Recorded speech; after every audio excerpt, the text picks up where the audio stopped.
এই সংসারের সব থেকে বড় সুখ কি? কেউ বলবেন নিজের লক্ষ্য প্রাপ্ত করা, কেউ বলবেন ধন উপার্জন করা, কেউ বলবেন নিদ্রাই সব থেকে বড় সুখ, কেউ বলবেন রাজ্য লাভ করা, আবার কেউ বলবেন মাতার হাত থেকে খাবার খাওয়া, আদি ইত্যাদি। কিন্তু যদি সত্যি কথা বলি, এই সংসারের সব থেকে বড় সুখ হলো সেবা করা। কখনো কাউকে সেবা করে দেখুন। এই সেবা দ্বারা অন্য কোনো মানুষের আশীর্বাদ লাভ করাতেই সুখ রয়েছে। আপনার সেবা ভাব দ্বারা যখন কোনো মানুষ নিজের অন্তরাত্মা থেকে আপনাকে আশীর্বাদ করে, তার থেকে বড় সুখ আর কিছুই নেই। কারণ প্রত্যেক মানুষের মধ্যে ঈশ্বর বাস করেন। নরের সেবাই হলো নারায়ণের সেবা। নিষ্কাম সেবা করাই হলো সব থেকে বড় সুখ। তাই নিজের অন্তরে সেবার এই ভাব জাগ্রত করুন। যে সুখের কথা আমি বলছি, সেই সুখ অনুভব করেই দেখুন।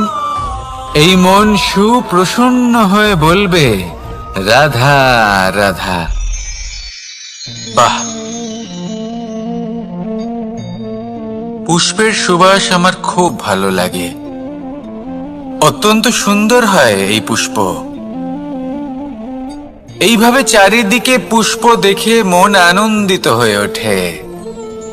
এবার আপনারা ভেবে দেখুন, আমার চারিদিকে পুষ্প নয়, আগুন আছে। তাহলে কি হবে? আমার শরীর কি জ্বলে যাবে না? অবশ্যই জ্বলবে। শরীরকে কি আগুনের তাপ সহ্য করতে হবে না? অবশ্যই সহ্য করতে হবে। এটাই হলো প্রকৃতির নিয়ম। এই নিয়ম কিন্তু আমরা সবাই জানি, কিন্তু আমাদের মধ্যে বেশিরভাগ মানুষ এই বিভ্রান্তি নিয়ে বাঁচি যে এই যে প্রকৃতির নিয়ম, তা আমার ওপর প্রযোজ্য নয়। তা কিন্তু নয়। আমাদের চতুর্দিকে এই যে নিসর্গ রয়েছে, আমরা তার কতটা ক্ষতি করি সেটা একবার ভেবে দেখুন। আমরা বনাঞ্চল জ্বালিয়ে দিই, বায়ু দূষিত করি, জল দূষিত করি, প্রাণীদের হত্যা আমরা করি। কেন? এই নিসর্গ আমরা নষ্ট করি, যদিও আমরা জানি যে আমরাও হলাম এই নিসর্গেরই অংশ। এবার দেখুন, শরীরের কোনো অংশে যদি আগুন ধরান, আস্তে আস্তে সমস্ত শরীরও জ্বলে যাবে। সেইভাবেই নিসর্গ যদি নষ্ট হয়ে যায়, তাহলে মনুষ্য জাতিও নষ্ট হয়ে যাবে। তাই এই যে নিসর্গ আপনি দেখছেন, এই পুষ্প, এই বৃক্ষ, বায়ু, জল, এদের সকলকে রক্ষা করুন, নষ্ট নয়। মনে রাখবেন, যদি নিসর্গ থাকে মানুষ থাকবে, যদি নিসর্গ থাকে তাহলেই জীবন থাকবে। আসুন আমার সাথে ভালোবেসে বলুন, রাধা রাধা। এই সংসারে সবাই বলেন আমি অর্জুনের মতো হয়ে উঠতে চাই। সবাই চায় যে তারাও যেন অর্জুনের মতো গান্ডীব লাভ করে। তারাও চায় যে তাদেরকেও মহাদেব এসে পশুপতি অস্ত্র দান করবেন। তারাও এটাই চায় মহাভারতের মতো মহাসংগ্রামে বিজয়ী হতে। কিন্তু সবাই ভুলে যান যে অর্জুন যা হতে পেরেছিলেন, সবকিছুই অর্জন করেছিলেন। যদি আপনিও অর্জুনের মতো গান্ডীব লাভ করতে চান, তবে আপনাকেও তার মতোই শ্রেষ্ঠ কাঠ নির্বাচন করতে হবে। সেই কর্ম আপনাকেই করতে হবে। তার প্রত্যঞ্চা যাতে তীব্র হয়, তার জন্য আপনাকে সর্বশ্রেষ্ঠ দড়ি খুঁজে বের করতে হবে। আপনার বাণ যাতে ঘাতক হয়, সেই জন্য আপনাকে নতুন নতুন ধাতু খুঁজে বের করতে হবে। সেই শিক্ষা আপনাকে লাভ করতে হবে, তবেই আপনার ইচ্ছে পূর্ণ হবে। অর্জুন হওয়া বড়ই সরল, যদি আপনি কিভাবে অর্জন করতে হয় তা জানেন। শুধুমাত্র স্বপ্ন দেখেন যারা, তারা কখনোই অর্জন করতে পারবেন না। কিন্তু যদি কেউ অজ্ঞাতবাস ভোগ করতে পারে, যদি কেউ লাক্ষাগৃহ থেকে পালিয়ে বাঁচতে পারে, যদি কেউ কঠোর তপস্যা করতে পারে, প্রতীক্ষা করতে পারে এবং পরিশ্রম করতে পারে, তাহলে সে অর্জুন অবশ্যই হয়ে উঠবে। যদি আপনি অর্জুন হয়ে উঠতে চান, তাহলে কর্ম করতে শিখুন আর আমার সাথে ভালোবেসে বলুন, রাধা রাধা। জীবন থাকলে লক্ষ্য অবশ্যই থাকবে। যদি লক্ষ্য থাকে, তার পথ অবশ্যই থাকবে। যদি পথ থাকে, তাহলে বাধা অবশ্যই থাকবে।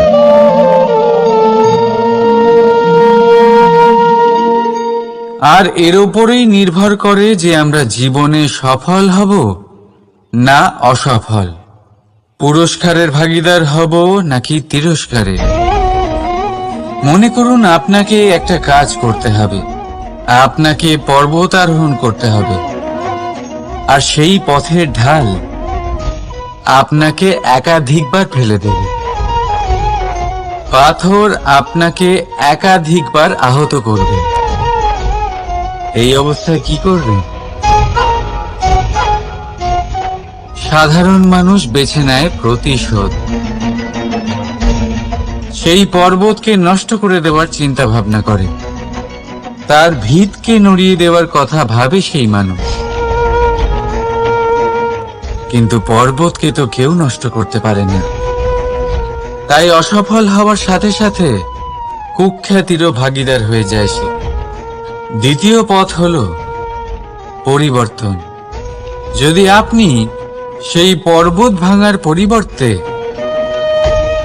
তাতে সোপান তৈরি করেন,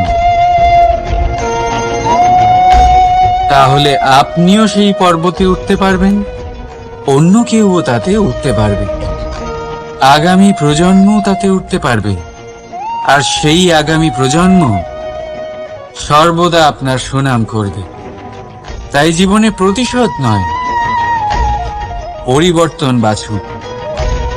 বদলা নয়, বদল বেছে নিন।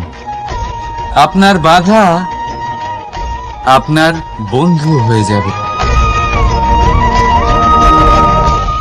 রাধা রাধা। সমস্ত মানুষের জীবন কিছুটা সমান হয়। মানুষ জন্মগ্রহণ করে, তারপর চলতে শেখে, জীবনে এগিয়ে চলে, বার্ধক্য লাভ করে, তারপর সমাপ্ত হয়ে যায়। কিন্তু সেই ব্যক্তিরা কারা যারা প্রকৃত অর্থে মনুষ্য জীবন যাপন করেন? এনারা হলেন সেই ব্যক্তি যারা পড়ে গেলেও আবার উঠে দাঁড়ানোর চেষ্টা করেন, নিজের ভেঙে পড়া অস্তিত্বকে আগলে নিয়ে আবার একটা আকার দেওয়ার চেষ্টা করেন, ভগ্ন আশাকে আবার একটা নতুন দিশা দেন। অসফল হওয়ার পরেও থামেন না, আবার এগোতে থাকেন। অসফল হওয়ার পরে যদি আপনি থেমে যান, তাহলে সাফল্য আপনার সামনে অপেক্ষা করে, কিন্তু আপনি তা দেখতে পান না। তাই জীবনের সংঘর্ষে অংশগ্রহণ করতে শিখুন। জীবনের সংঘর্ষ থেকে পালাবেন না। আসুন আমার সাথে ভালোবেসে বলুন, রাধা রাধা। একবার একটা শেয়াল বনে বিচরণ করছিল। ও একটা ছোট্ট শাবক দেখতে পেল। ও ভাবলো, আজ একেই আমি খাবার হিসেবে গ্রহণ করব। আশেপাশে দেখলো কেউ দেখছে না তো, কেউ ছিল না, আর সেই শাবকের ওপর আক্রমণ করলো, যা হলো একটা ঘোর অপরাধ। বনের নিয়ম অনুসারে আপনি কখনোই শাবকের ওপর আক্রমণ করতে পারেন না। তারপর এই খবরটা যখন রাজা সিংহ জানতে পারলেন, সভার আয়োজন করলেন। কিন্তু সেখানে শেয়াল বলল, আমি তো এরকম কিছু করিনি। কিন্তু যদি আপনি এরকম বলেন, কোনো প্রমাণ দিন, এর কোনো সাক্ষী আছে? তখন রাজা সিংহ পেঁচাকে ডেকে পাঠালেন, যে সেই মুহূর্তে বৃক্ষের শাখার ওপর বসেছিল। সে সব কিছু দেখেছিল। পেঁচা সব সত্যি কথা বলল, আর শেয়ালকে মৃত্যুদণ্ড দেয়া হলো। এবার এই কাহিনী আমি আপনাকে কেন শোনালাম? কারণ মানুষও কখনো কখনো এরকম কর্ম করেন যা শিয়াল করেছে। এটা ভাবেন কেউ দেখছে না যখন আমি অনুচিত কর্ম করতেই পারি, কিন্তু না, আপনি যাই করুন না কেন কেউ না কেউ অবশ্যই তা দেখছে। কোনো ব্যক্তি না হলেও কোনো প্রাণী, না হলে কোনো যক্ষ বা দেব বা প্রেত। যদি এনারা কেউ না দেখেন, তাহলে ধরিত্রী মাতা দেখেন যেখানে দাঁড়িয়ে আপনি সেই কর্ম করছেন, তাই না? তাই একটা কথা সবসময় মনে রাখবেন, কে দেখছেন কে দেখছেন না সেই বিষয়ে ভাবা ছেড়ে দিন। এটা খুব সহজ কথা। আপনি যদি উচিত কর্ম করেন উচিত ফল পাবেন, যদি অনুচিত কর্ম করেন তাহলে আপনি অনুচিত ফল অবশ্যই পাবেন। সেই জন্য উচিত পথে চলতে থাকুন, উচিত কর্ম করতে থাকুন, আর আমার সাথে ভালোবেসে বলুন, রাধা রাধা।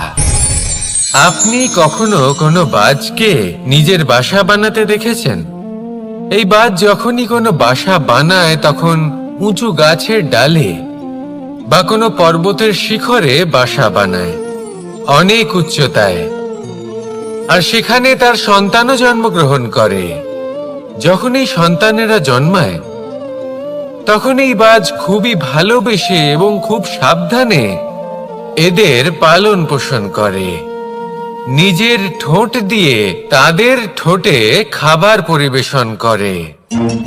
কিন্তু যেই সেই সন্তানেরা হৃষ্টপুষ্ট হয়ে যায় এবং সেই কথা বাজ নিজে বুঝতে পেরে যায়, সেই বাজ নিজেই সেই বাসা ছিন্ন ভিন্ন করে দেয়। সেই সন্তান যাদের সবেমাত্র ডানা গজিয়েছে, কিভাবে উড়তে হয় তারা জানে না, সেই সন্তানগুলিকে উচ্চতা থেকে ঠেলে দেয়। সেই সন্তান প্রথমে ভয়ভীত হয়ে যায়। তারা সামনে মৃত্যুকে দেখতে পেয়ে ভয়ের কারণে তাদের ডানা ঝাপটাতে থাকে, আর সেই প্রক্রিয়াতেই সেই সন্তানগুলি উড়তে শুরু করে দেয়। এবার এই ঘটনায় আমরা কি শিক্ষা পেতে পারি? এটাই, যদি আপনি মাতা পিতা হন তাহলে নিজের সন্তানকে অবশ্যই স্নেহ করুন, কিন্তু তাদেরকে নিজের আঁচলের তলায় বেঁধে রাখবেন না। যদি আপনি চান আপনার সন্তান জীবনে উন্নতি করুক, তাহলে নিজের মুঠো থেকে তাদের স্বতন্ত্র করে দিন, এই সংসারে সংঘর্ষ করতে দিন। সেই সন্তান নিজেই বুঝতে পারবে যে জন্মের সময় পাওয়া ডানা কি করে ব্যবহার করতে হয়। আর আপনার চোখের সামনে আপনার সন্তান এই আকাশে উড়তে থাকবে। তাহলে আসুন আমার সাথে ভালোবেসে বলুন, রাধা রাধা। সংসারে সবচেয়ে পবিত্র মানা হয় গঙ্গা জলকে। কখনো ভেবে দেখেছেন কেন? কারণ গঙ্গা জলের আবির্ভাব অত্যন্ত শুদ্ধ হয়, তার জন্ম শুদ্ধ হয়, যেখান থেকে তার শুরু সেটাই শুদ্ধ হয়। আর শুরুটা শুদ্ধ হওয়া অত্যন্ত আবশ্যক। আমাদের জীবনে সবই শুরু হয় আমাদের ভাবনা থেকে। নিজের ভাবনাকে শুদ্ধ রাখুন, কারণ এই ভাবনা থেকেই আবির্ভাব হয় শব্দের। আপনার শব্দ শুদ্ধ রাখুন, কারণ এই শব্দ দ্বারাই আপনার কাজ সম্পন্ন হয়। আপনার কাজ শুদ্ধ রাখুন, কারণ এই কাজ দ্বারাই তৈরি হবে আপনার স্বভাব। স্বভাব থেকেই তৈরি হয় আপনার অভ্যাস, আর অভ্যাস থেকে তৈরি হয় আপনার চরিত্র। আর এই চরিত্র সংসারের সমক্ষে এক আদর্শ হয়ে ওঠে। তাই ভাবনা থেকে আদর্শের এই যাত্রা শুভ তখনই হয়ে ওঠে যখন আপনার ভাবনা শুদ্ধ হয়। এই সংসারে, এই জীবনে নিজের ভাবনা শুভ রাখলে, শুদ্ধ করলে আপনার মন সুপ্রসন্ন হয়ে বলবে, রাধা রাধা। মানুষ জন্মগ্রহণ করে, তার সাথে ভয়েরও জন্ম হয়। ছোটবেলা থেকেই আমাদের মনে কোনো না কোনো প্রকারের ভয় থেকেই যায়। কেউ এই বিষয়ে ভয় পায় যে তার কোনো বস্তু তার থেকে দূরে চলে যাবে। কেউ এই বিষয়ে ভয় পায় যে আমি নিজেকে হারিয়ে ফেলব। কেউ এই ভেবে ভয় পায় যে আমার প্রিয়জনেরা তারা যেন আমার থেকে দূরে না চলে যায়। কেউ এই ভেবে ভয় পায় যে আমরা যেন পথ না হারিয়ে ফেলি, আদি ইত্যাদি। কিন্তু সত্যি কথা বলতে, ভেবে দেখুন এই ভয় বাস্তবে কি? শুধুই একটা মনস্থিতি, আর কিছুই নয়। যা কিছু আপনি জীবনে পেয়েছেন তা একদিন আপনাকে হারাতে হবে। এই জীবন হলো আপনারই, কিন্তু তাও একদিন সমাপ্ত হবে। তাই ভয় পেয়ে কি লাভ? এই ভয় শুধু আপনাকে জীবন যাপন করা থেকে বাধা দিচ্ছে, আর কিচ্ছু নয়। পথ হারিয়ে ফেললেই বুঝতে পারবেন যে নতুন পথ কিভাবে বানাতে হয়। কিছু মানুষকে জীবন থেকে হারালে তবেই আপনি বুঝবেন যে আপনার আপনজনকে। এই ভয়ের কারণে ভীত হয়ে থাকবেন না। এই তারা নক্ষত্র অন্ধকারের অভাবে গুরুত্ব হারায়। শিবকেও মহাদেব হবার জন্য বিষপান করতে হয়েছিল। প্রত্যেক পরিস্থিতি, প্রত্যেক সাফল্য আপনার পরীক্ষা নেবে। তাতে উত্তীর্ণ হওয়া হলো আপনার কর্ম। যখনই আপনি ভয় পাবেন বা সংকটের সম্মুখীন হবেন, তখন সাহসের সাথে তার সম্মুখীন হন। মনে রাখবেন, যে সম্মুখীন হতে জানে, সাফল্য তার সাথে সবসময় থাকে। আসুন আর আমার সাথে ভালোবেসে বলুন, রাধা রাধা। আমাদের হাতটা দেখুন। এই হাতে 5টা আঙুল আছে, যা ভিন্ন ভিন্ন ধরনের। একরকম কেন নয়?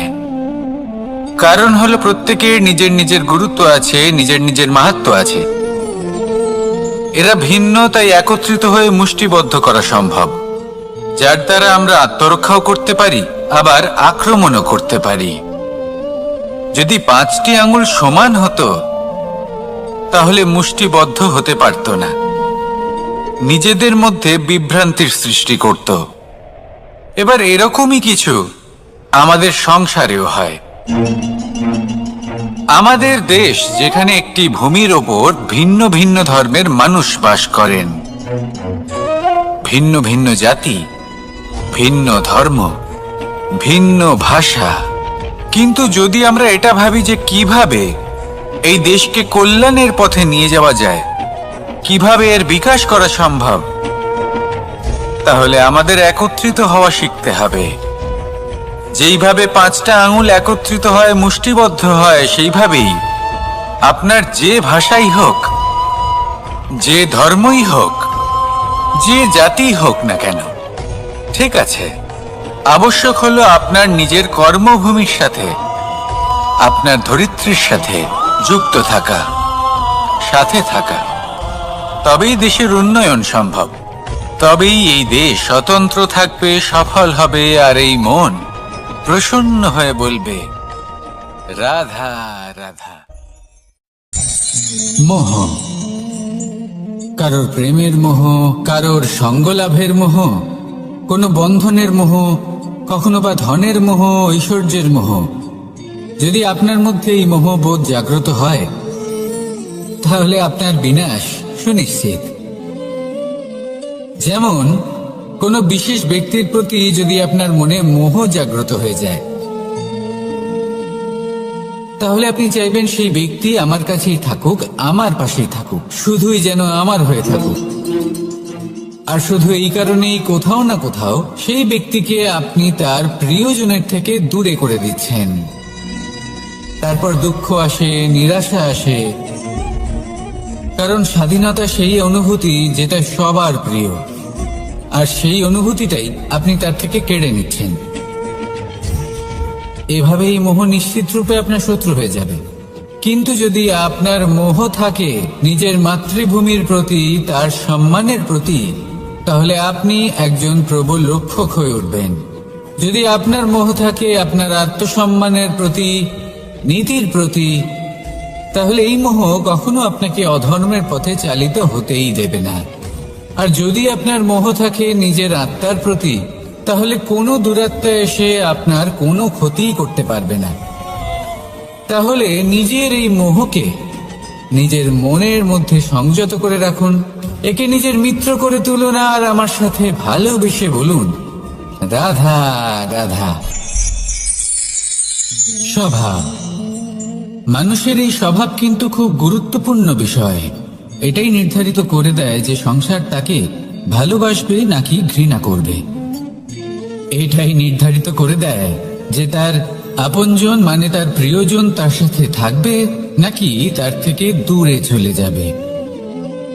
এবার স্বভাব কেমন হওয়া উচিত? কিছু মানুষ বলবেন যে স্বভাব চন্দ্রমার মতো হওয়া উচিত, অত্যন্ত সুন্দর এবং শীতল। কিন্তু চন্দ্রমা নিজেও তো সূর্যের কাছে নিজের প্রকাশের জন্য ঋণী। সূর্যের মতো হয়ে উঠুন। এই সূর্য যখন উদিত হয় তখন শান্ত থাকে, তারপর সারা দিন নিজে প্রজ্বলিত হয় এবং এই সংসারকে প্রকাশ প্রদান করে, যাতে এই সংসার নিজের কর্ম করতে পারে। আর যখন এই সূর্য অস্ত যায় তখনও কোনো কোলাহল করে না, শান্তভাবে অস্ত হয়। সূর্যাস্তের সময় পরিবেশ শান্ত থাকে, সমস্ত পশু পাখি আনন্দে থাকে। সূর্য যখন অস্ত হয় তখন এই আশা নিয়ে অস্ত হয় যে পরের দিন সে আবার উদিত হবে, আর অস্ত হওয়ার পরেও সে চন্দ্রমাকে নিজের প্রকাশ প্রদান করে। যদি আপনিও নিজের উত্থানের সময় অহংকার না করেন এবং নিজের পতনের সময় দুঃখী না হন, আর জীবনে অন্ধকার ঘনিয়ে আসার পরও আপনি অন্যদের সাহায্য করেন, তাহলে সূর্যের মতো আপনি আবার উদিত হবেন, এই সংসারকে প্রকাশ প্রদান করতে পারবেন, সাফল্য লাভ করতে পারবেন। আসুন আমার সাথে ভালোবেসে বলুন, রাধা রাধা। আজ আমরা কথা বলবো মানুষের আরো একটা খুব বড় শত্রুর বিষয়। তার নাম হলো ক্রোধ। এই ক্রোধ হলো একটি জ্বলন্ত কয়লার মতো, যেটা প্রজ্বলিত করে আপনি যার দিকেই ছুঁড়ে মারুন না কেন সবার আগে কিন্তু আপনারই হাত পুড়ে যাবে। কিন্তু কখনো কখনো এই জীবনে রাগ দেখানোটাও খুব অবশ্যম্ভাবী হয়ে পড়ে। যেমন ধরুন, যদি আমরা কথা বলি সেই ক্রোধের যা আসে যখন আপনি ধর্মকে রক্ষা করছেন, অধর্মের বিরুদ্ধাচরণ করছেন, সত্যের হয়ে রুখে দাঁড়াচ্ছেন, মাতৃভূমির মঙ্গলের কথা ভেবে চলেছেন, নিজের প্রিয়জনদের মঙ্গলের বিষয় ভেবে চলেছেন, তখন ক্রোধের জন্ম হওয়া খুবই স্বাভাবিক আর কোনোভাবেই অনুচিত নয়। কিন্তু যদি তখনও আপনার মনে ক্রোধ জন্ম না নেয়, তাহলে এর অর্থ হলো যে আপনি কোথাও না কোথাও দুর্বল। এই ক্রোধ নামক শত্রুকে যদি মিত্র করে তুলতে হয়, তাহলে পরিস্থিতির সম্যক ধারণা, বিবেক আর ধৈর্য, এই তিনেরই প্রয়োজন। তাই এই ক্রোধকে নিজের মিত্র করে তুলুন আর আমার সাথে ভালোবেসে বলুন, রাধা রাধা। যদি নিজের কথা বলি, তাহলে আমার এই নিয়ে অভিযোগ নেই যে জন্মের পরেই আমাকে মা বাবার থেকে দূরে চলে যেতে হলো। আমার এই নিয়েও অভিযোগ নেই যে একজন মামা যিনি ভাগ্নের জন্য নিজের প্রাণও ত্যাগ করতে পারেন, সেই মামাই আমার প্রাণ কেড়ে নেওয়ার জন্য প্রত্যেক সম্ভাব্য প্রচেষ্টা করলেন। এই নিয়ে অভিযোগ নেই যে মহাযোদ্ধা হওয়া সত্ত্বেও আমাকে সারথি হওয়ার চয়ন করতে হলো। বরং আমি কৃতজ্ঞ। মামা যতই আমার প্রাণ কেড়ে নেওয়ার চেষ্টা করুক, আমি নিজের আত্মরক্ষা করতে পেরেছি। প্রথমে মথুরা ছাড়তে হলো, তারপর বৃন্দাবন ছাড়তে হলো, কিন্তু দ্বারকাকে নির্মাণ করার সুযোগটা আমি পেয়েছি। আমি কৃতজ্ঞ যে একজন সারথি হিসেবে ধর্মস্থাপনের এই রথ আমি এগিয়ে নিয়ে যেতে পেরেছি, এই সংসারকে গীতার জ্ঞান প্রদান করতে পেরেছি। দেখুন, জীবন সেই একই আছে, কিন্তু দৃষ্টিভঙ্গি কতটা গুরুত্বপূর্ণ। এই অভিযোগ আপনাকে জীবনে বাধা দেবে, দুঃখী করে তুলবে, কিন্তু কৃতজ্ঞতা বোধ সেটা আপনাকে একটা সুযোগ দেবে, সেই জীবনকেই আরো আনন্দের সাথে যাপনের সুযোগ। এই সুযোগে সদ্ব্যবহার করুন আর আমার সাথে ভালোবেসে বলুন, রাধা রাধা।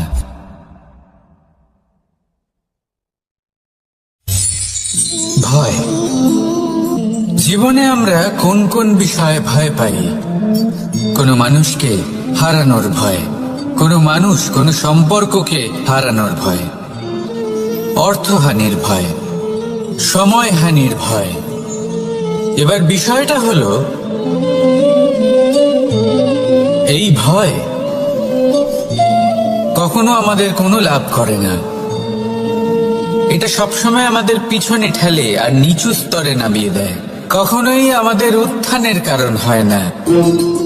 তাই জীবনে যদি কোনো ভয়ের কারণ থাকতেই হয়, তা শুধুই এটা যে মানুষের কথা ভাবতে ভাবতে সম্পর্কগুলিকে হারানোর ভয়, মানুষকে হারানোর ভয়, সবার মন রাখতে রাখতে আপনি যেন নিজেকে, নিজের ভাবনা চিন্তাকে না হারিয়ে ফেলেন। যদি এরকম হয়, যদি সকলের মন রাখতে রাখতে আপনি নিজেই নিজেকে হারিয়ে ফেলেন, নিজের ভাবনা, নিজের লক্ষ্য, নিজের মন্তব্যকে হারিয়ে ফেলেন, তাহলে সংসারে যতই যাই হয়ে যাক না কেন, প্রসন্নতা লাভ করবেন না। তাই রক্ষা তাকেই করুন যে আপনাকে রক্ষা করে, আপনার মানসিকতা, আপনার ব্যক্তিত্ব, আপনার লক্ষ্যকে রক্ষা করে। আর যদি কোনো বিষয় ভীত হতে হয়, তবে আপনি যেন নিজের উদ্দেশ্যের থেকে দূরে না চলে যান। তাহলে আসুন আর আমার সাথে ভালোবেসে বলুন, রাধা রাধা। জীবনের পঞ্চমহাভূতের দ্বিতীয় তত্ত্ব হল মাটি, ভূমি, ধরা, যে ধারণ করে, যা আমাদের সকলকে ধারণ করে, ভালো হোক বা মন্দ, নিজের কর্তব্য পালন করে। আর এটাই শিক্ষা আমাদের জন্য। আমাদেরকেও আমাদের সকল কর্তব্য পালন করতে হবে, তা সে আমাদের নিজেদের প্রতি হোক, আমাদের পরিবারের প্রতি হোক, সমাজের প্রতি হোক বা ঈশ্বরের প্রতি। এই শিক্ষা আমাদের মাটি দিয়ে থাকে। এ আমাদের পদতলে পিষ্ট হয়েও তার বদলে আমাদের বনস্পতি প্রদান করে। অগ্রসর হতে পদক্ষেপ নেওয়ার সময় আমরা পা দিয়েই ধরিত্রীকে পিছনে ঠেলি, কিন্তু এই মাটি আমাদের ঘৃণা করে না। সে আমাদের পরবর্তী পদক্ষেপের জন্য অপেক্ষা করে আর স্বাগত জানায়। আর হয়তো সেই জন্যই এই ধরাকে আমরা ধরিত্রী মাতা বলে থাকি। আর তাই এই পদবী, এই সম্মান, এই ভালোবাসা, এর আকার বা এর ভারের জন্য একে প্রদান করা হয় না, প্রদান করা হয় এর স্বভাবের কারণে। আপনিও যদি ধরিত্রীর মতো হতে পারেন, যদি আপনিও নিজের সকল কর্তব্য পালন করেন, বিশ্বাসের সাথে তা স্বীকার করে নিতে পারেন, যদি অন্য কারোর সাফল্যেও আপনি প্রসন্ন হতে শিখতে পারেন, যদি আপনি একটু কষ্ট সহ্য করে অন্য কাউকে প্রসন্নতা প্রদান বা অন্য কাউকে সেবা করতে পারেন, তাহলে আপনিও মাটির মতোই মহান হয়ে উঠতে পারবেন। তাহলে আসুন আর আমার সাথে ভালোবেসে বলুন, রাধা রাধা। প্রেম, এই প্রেম যতটাই সরল, ঠিক ততটাই জটিল হয়। এই প্রেমের দুই রূপ হয়, সবলতা আর দুর্বলতা। নির্বাচন হলো আপনার। এবার যদি একটা উদাহরণ দিয়ে আপনাকে বোঝাই, তাহলে মাতা পিতাকে দেখুন। মাতা পিতা সন্তানকে কখনো কখনো এত স্নেহ দিয়ে ফেলেন যে তাকে বাইরে কোথাও যেতেই দেন না। আর তার ফলে সন্তান এতটাই দুর্বল হয়ে পড়ে যে এমনও হয় তারা সারা জীবন বাড়িতেই বসে থাকে। এবার যদি এই মাতা পিতাই এই ভালোবাসায় সাহস জুগিয়ে দেন, সেই সন্তানকে বলে দেন যে যাও, এই সংসারকে অনুভব করো, নিজের প্রারব্ধ নিজেই রচনা করো, এই সংসারে সব থেকে শ্রেষ্ঠ হয়ে দেখাও, সব থেকে উঁচুতে উঠে দেখাও, তাহলে সন্তান অবশ্যই এটা করে দেখাতে পারে। এবার আপনি নিজের প্রেমের দ্বারা আপনজনদের দুর্বল করবেন নাকি তাদের সবল করবেন, সিদ্ধান্ত আপনারই। আসুন আর আমার সাথে ভালোবেসে বলুন, রাধা রাধা। জীবনের পঞ্চমহাতত্ত্বের মধ্যে পঞ্চম তত্ত্ব অগ্নি। অগ্নি যা জ্বালাতে সাহায্য করে, কিন্তু তা উত্তাপও প্রদান করে। নিশ্চিত রূপে অগ্নি আমাদের জ্বালিয়ে দিতে পারে, কিন্তু আপনি কি কখনো এটা ভেবে দেখেছেন যে আগুন, তাকে নিজেকে কতটা জ্বলতে হয়, তাকে নিজেকে কতটা তাপ সহ্য করতে হয়? ও নিজে জ্বলে আমাদের উত্তাপ প্রদান করার জন্য, ও নিজে জ্বলে আমাদের ঊর্জা দেবার জন্য, আমাদের আলো দেবার জন্য, অন্ধকারে পথ দেখানোর জন্য, শত্রুর সাথে মোকাবিলা করার জন্য আমাদের সাহায্য করে নিজে জ্বলে। যখন আমরা কোনো দেবতার জন্য যজ্ঞ করি, তখন দেবতার ভোজন গ্রহণ করার নিমিত্ত হয় এই অগ্নি। কত কিছু ওকে সহ্য করতে হয় আমাদের এত কিছু দেবার জন্য। আপনিও আগুনের মতো হয়ে উঠুন, নিজে কষ্ট সহ্য করুন অন্যকে সাহায্য করার জন্য, তাদের জীবন উদ্ধার করার জন্য, নিজের প্রিয়জনের জন্য, নিজের পরিবারের জন্য, নিজের মাতা পিতার জন্য, এই সমাজের জন্য। নিজে কষ্ট সহ্য করুন, প্রকাশের কেন্দ্রবিন্দু হয়ে উঠুন, আর সকলকে পথ প্রদর্শন করুন, সবাইকে পথ দেখান। যেদিন আপনি আগুনের মতো হয়ে উঠবেন, সেই দিন ঠিক যেমন অগ্নিকে পুজো করা হয়, আপনিও সেইভাবে পূজনীয় হয়ে উঠবেন। যেমন সকল শুভকর্মে, সকল যজ্ঞে, সকল পুজোতে অগ্নিকে স্মরণ করা হয়, সেইভাবে সকল শুভকর্মে আপনাকেও স্মরণ করা হবে। আর যেদিন আপনি এরকম হয়ে উঠবেন, সেই দিন জীবনের বাস্তব মর্ম কি আপনি তা বুঝতে পারবেন। তাহলে আসুন আর আমার সাথে ভালোবেসে বলুন, রাধা রাধা। জীবনের পঞ্চমহাভূতের মধ্যে একটা তত্ত্ব হলো আকাশ। আকাশ যা কিনা নিরাকার, যার কোনো আকার নেই। আকাশ যা হলো অনন্ত। আর আমাদের সবসময় মনে হয় যে এই আকাশ আমাদের সাথে জড়িয়ে রয়েছে। কেন? এবার এই আকাশ আমাদের জন্য কি না করে। আকাশ আমাদের ওড়বার স্বাধীনতা দেয়। আকাশ মেঘকে ধারণ করে যাতে আমাদের তৃষ্ণা মিটতে পারে। এই আকাশ সূর্য এবং চন্দ্রকে তার যথাস্থান দেয়, যাতে আমরা প্রকাশও পেতে পারি, আবার অন্ধকারও, যাতে আমাদের জীবনে সামঞ্জস্য বজায় থাকে। আকাশের থেকে অনেক কিছুই শেখার রয়েছে। যদি আমরাও আকাশের মতো হতে পারি, আমাদের আপনজনদের সেই স্বাধীনতা দিতে পারি যাতে তারা উঠতে পারেন, যাতে তারা নিজেদের স্বপ্ন পূরণ করতে পারেন, যার ফলে তারা নিজেরাই এই জীবনকে অনুভব করতে পারেন, নিজের পায়ে দাঁড়াতে পারেন, তাহলে ভাবুন আমাদের অস্তিত্ব কতটা বড় হয়ে যাবে। যদি আপনি আকাশের মতো হতে পারেন, তাহলে আপনিও আকাশের মতোই অনন্ত হয়ে উঠবেন। তাহলে আসুন আর আমার সাথে ভালোবেসে বলুন, রাধা রাধা। জীবনের পঞ্চমহাভূতের মধ্যে একটা তত্ত্ব হলো বায়ু। বায়ু যাকে কিনা দেখা যায় না, বরং তাকে কিন্তু আমরা অনুভব করতে পারি। আর একে সব থেকে বেশি অনুভব করতে পারি তখন যখন বায়ু কম থাকে। বায়ু যদি লুপ্ত হয়ে যায়, তাহলে তখনই আমরা বুঝতে পারি যে বায়ু তো নেই, এ তো সমস্যার ব্যাপার। এবার এই বায়ু দ্বারা আমরা কি শিক্ষা পাই? এই বায়ু আমাদের এই শিক্ষা দেয় যে আমাদের কখনোই অহংকার করা উচিত নয়। আমরা সকলেই কখনো না কখনো চাই যে আমাদের শ্রেষ্ঠতা, আমাদের যোগ্যতা, আমাদের মাহাত্ম্য এই সংসার বুঝতে পারুক। আর নিজের মাহাত্ম্য প্রমাণ করার জন্য শক্তি দেখানোর কোনো প্রয়োজন নেই। কারণ যখন কোনো ব্যক্তি, এই সমাজ, এই সংসার আপনাকে নিজের থেকে দূরে করে দেবে, আপনার থেকে দূরে চলে যাবে, তখন আপনার মাহাত্ম্য কি তার আভাস সে নিজে থেকেই অবশ্যই পেয়ে যাবে। আপনার কিছুই করার প্রয়োজন নেই।